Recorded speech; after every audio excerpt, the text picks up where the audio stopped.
छे खाना खाइयन रूसल छे समझाबी कतनो नहीं मानैया मौगी देवा घर जाई लकानैया समझाबी कतनो नहीं मानैया मौगी देवा घर जाई लकानैया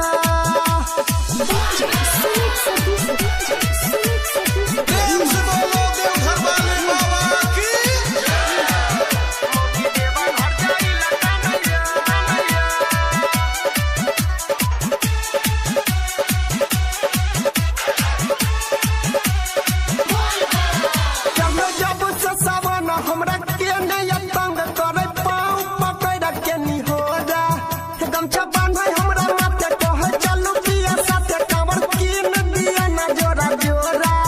चल जब से सावन हमरा के नहीं तंग करे पाँव पकड़ के निहोरा मन हमारो करैया जैती हो जल भोला के चढ़ैती हो मन हमारो करैया जैती हो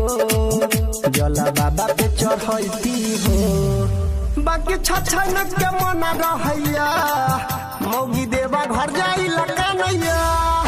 समझाबी के तना नहीं मानैया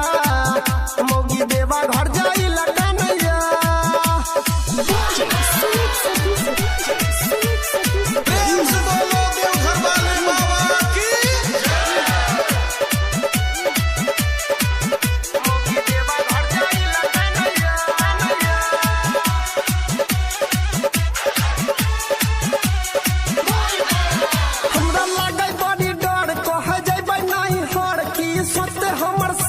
ससुराबा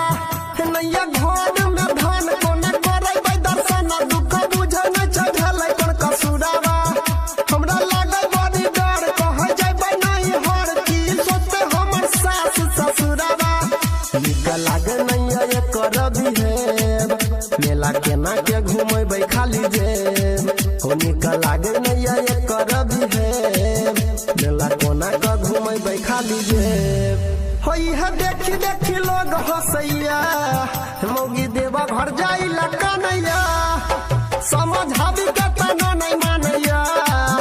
मौगी देवा घर जाई लकानैया अभी आप सुन रहे हैं तेनवाही से माँ दुर्गा म्यूजिक की प्रस्तुति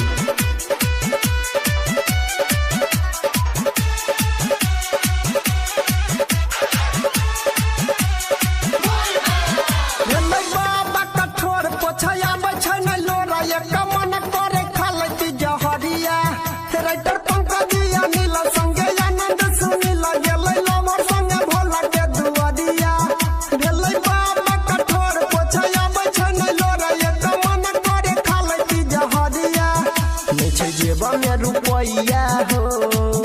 करी कवन रुपैया हो नहीं छै जेबा में रुपैया हो